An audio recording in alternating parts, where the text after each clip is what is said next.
Bienvenue Stop Invest, la chaîne des top d'investissement. Ici, on parle essentiellement d'entreprises de qualité. Avons-nous une opportunité d'investissement sur Alliance Bernstein Holding? C'est la question à laquelle on va essayer de répondre en se basant sur les états financiers de la compagnie. Je rappelle que ceci représente uniquement mon point de vue et non un conseil d'investissement. Et comme d'habitude, je me réserve le droit de me tromper. C'est une demande spéciale d'un abonné Top Premium. D'accord? Je rappelle que le lien vers le service Top Premium est dans la description de la vidéo. Donc, ici, c'est une compagnie qui exerce dans le segment, je pense bien, de la gestion d'actifs. Donc, ça veut dire qu'on doit aller regarder quoi? Les actifs sous gestion. Très important parce qu'elle se rémunère également à la commission. C'est également une entreprise qui offre des services de recherche ici. D'accord? Donc, vous avez souvent entendu que oui, les analystes de Alliance Bernstein pensent que le target de telle entreprise X, Y et Z est à tel niveau. Ils ont abaissé le target, etc. Bref. Donc, vous comprenez que c'est à peu près deux segments d'activité. Mais je pense que le plus gros segment ici, ça doit être le segment actif, pour le segment ici Asset Management. So, faites attention, allez vérifier la croissance des actifs sous gestion. Très important. OK? C'est très important. Maintenant, en termes de revenus, ça donne quoi? On va aller très rapidement. OK?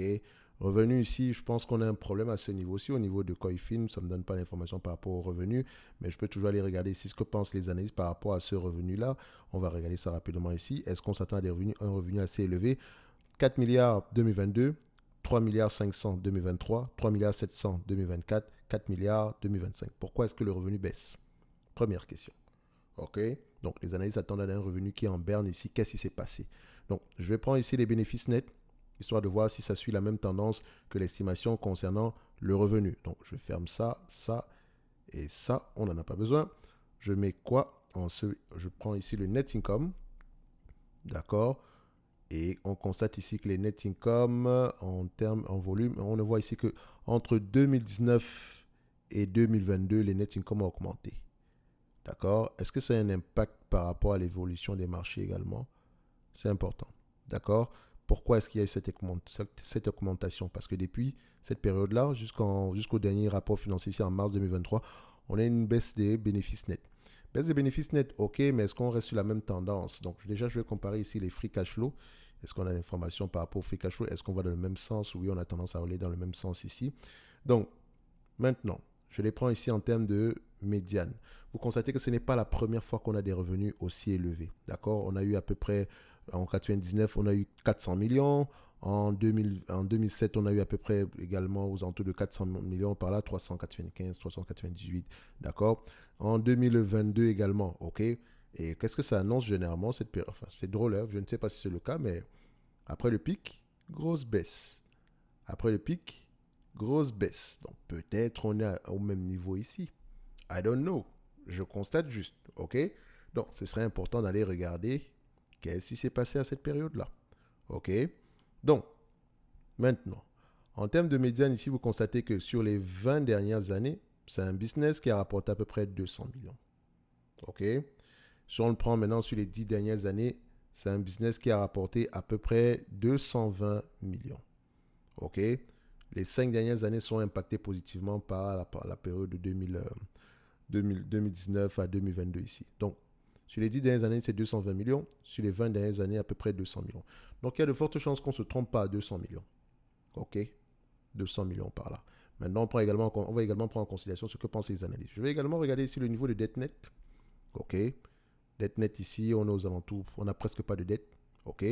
On va regarder l'évolution ici du nombre d'actions. Qu'est-ce qu'on constate? Le nombre d'actions augmente. Pourquoi? Très important. Pourquoi est-ce que le nombre d'actions augmente? Pourtant, c'est une entreprise qui gagne de l'argent. Est-ce qu'elle a fait une acquisition entre-temps? On vérifie ça ici. Est-ce que c'est le cas? Non. Pas du tout. Donc, c'est assez intriguant. Je n'aime pas ça. Qu'est-ce qui s'est passé ici pour que le nombre d'actions augmente? Quelle est la raison derrière l'augmentation de ce nombre d'actions-là? OK? Surtout au niveau de cette dernière période ici. Est-ce qu'elle n'a pas augmenté le nombre d'actions pour payer le dividende? Parce qu'elle paye un généreux dividende qui est tout simplement énorme. Au prix actuel, ce dividende-là, en termes de dividende ici, dividende per share ici, sur les 12 derniers mois ici, elle a versé à peu près 2,75 $ en termes de dividende. Si vous reversez à peu près 2,75 $ pour le dividende, D'accord? Quel est votre payout ratio? Parce que, attention, elle va le payer ici. Le free cash flow et les net income ont tendance à aller dans le même sens. Vous constatez quoi? Elle a un payout ratio de 122. 122. Donc, elle a payé un dividende avec la totalité de ses bénéfices nets et il lui manque encore 22. Elle a encore ajouté un 22% au-dessus de ses bénéfices nets là. Où est-ce qu'elle est partie les prendre? Quand vous constatez ici, on a presque une augmentation ici du nombre d'actions de près de 10% par là. D'accord? Ça fait à peu près aux alentours de 13 millions. Donc, on a levé combien? 13 millions, disons, à 30 euros, à 30 dollars ici. Donc, on est à peu près à 300 millions par là. OK? Le dividende en lui-même en termes de volume, on a donné 2,71 $. Donc, ça revient à peu près à combien par rapport au nombre d'actions? 2,71. Donc, on est à peu près à 300 millions par là. OK? Or, elle n'a que produit aux alentours ici de 255 millions sur ces 12 derniers mois-là. OK? Donc, il me semble que cette compagnie-ci s'est endettée a émis de nouvelles actions pour payer un dividende. Donc, on peut clairement dire que déjà, ce dividende-là à 9,28% n'est pas durable. Il n'est pas durable du tout. Évidemment, l'entreprise n'a pas une énorme dette. Évidemment, ce dividende-là avait tendance à augmenter année après année, mais avec un payout ratio pareil, ça ne marche pas. Même si quand on regarde à peu près dans le passif, ici, c'est une compagnie qui a généralement un payout ratio assez élevé, aux alentours de 98%.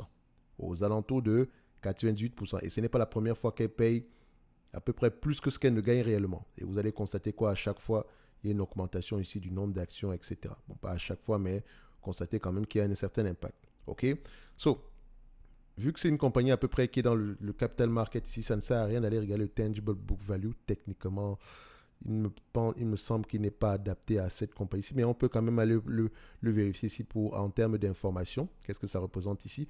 Donc, si on achète cette compagnie-ci en se basant uniquement sur les actifs tangibles nets par action, en sous-entendant que ces actifs tangibles nets-là soient au moins durables dans le temps, en date d'aujourd'hui, on paiera aux alentours de 18 euros en moyenne ici. Sur les dernières années ici, déjà, pourquoi est-ce que ça a augmenté? C'est important à les regarder. Sur les dernières années, on était peut-être à 15 euros par là, à 15 dollars par là. OK, donc moitié moins que le prix actuel. Mais c'est un business assez rentable. Alors, combien est-ce que le marché paye généralement pour ce genre d'entreprise? Si je rappelle que, comme on l'a mentionné, le dividende ici n'est pas safe. Donc, vous savez déjà qu'il va être réduit tôt ou tard. Sur les 20 dernières années, disons que prenons les 10 dernières années, soyons gentils, 220 millions, OK, 220 millions.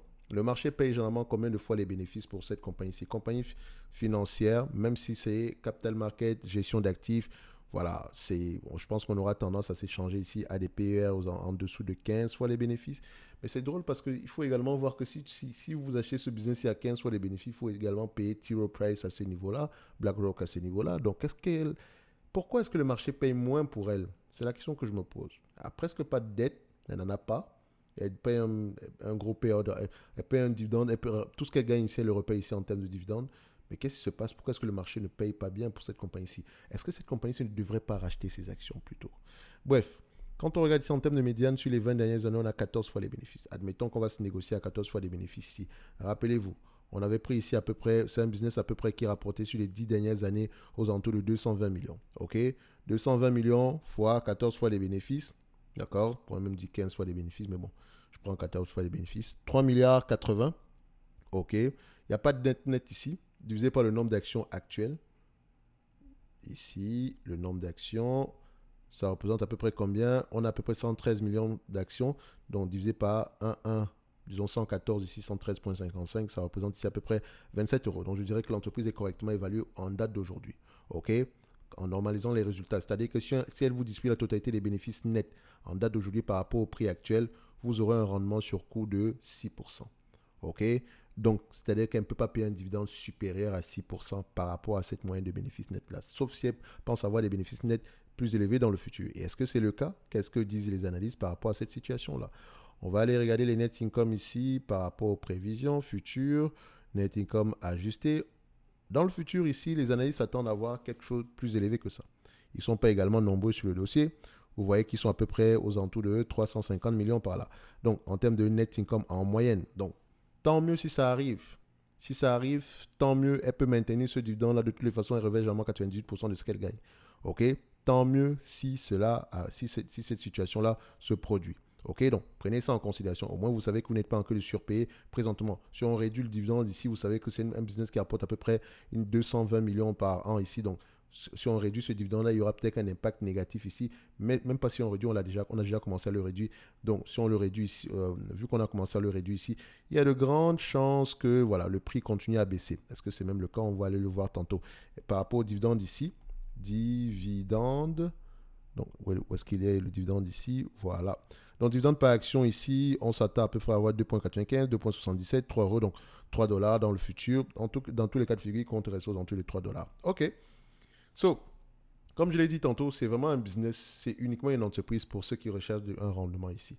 OK? Si vous mettez en tête qu'on peut le réduire, tout simplement parce que voilà, les bénéfices net ont diminué, sachez que voilà, le prix actuel est juste correct. OK? Tout prix inférieur à ce prix-là, ça pourrait être assez intéressant également ici. Et si le business continue à bien se comporter dans le futur, on ne sait jamais, et qu'on rapporte à peu près les bénéfices nets attendus par le management, par les analystes ici, tant mieux, ok. Donc on va s'attendre à peu près à quelque chose qui va aux alentours des 350 millions. Et si on prend le 350 millions par rapport à la capitalisation boursière actuelle, on est aux alentours des 9% et plus. Quand on regarde ici la tendance ici des estimations, qu'est-ce qu'on voit? On voit ici qu'on est de moins en moins optimiste, même si sur les derniers mois ici un léger rebond.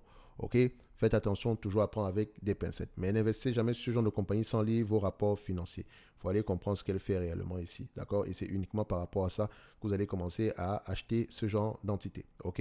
Donc, la compréhension du business model avant tout. Donc, ceci n'est que mon point de vue, d'accord? Et non un conseil d'investissement. En lien dans la description de la vidéo, vous avez le service Top Premium et je rappelle qu'il reste encore 57 places ici pour les formations actuelles et à venir. En supplément de ça, vous recevez tout ce qui est inclus ici dans le service Top Premium, ok? Donc, n'oubliez pas, c'est ceci plus ça et vous avez la possibilité de payer en 2 fois. Et si vous avez des questions, l'adresse courriel également est mentionnée quelque part ici, ok? Donc, enfin, c'est mentionné ici, ok? So, on va se donner rendez-vous sur la prochaine vidéo et d'ici là, portez-vous bien. Merci. Alain Bencha ici, c'est uniquement pour le dividende, le prix actuel est juste correct. Merci.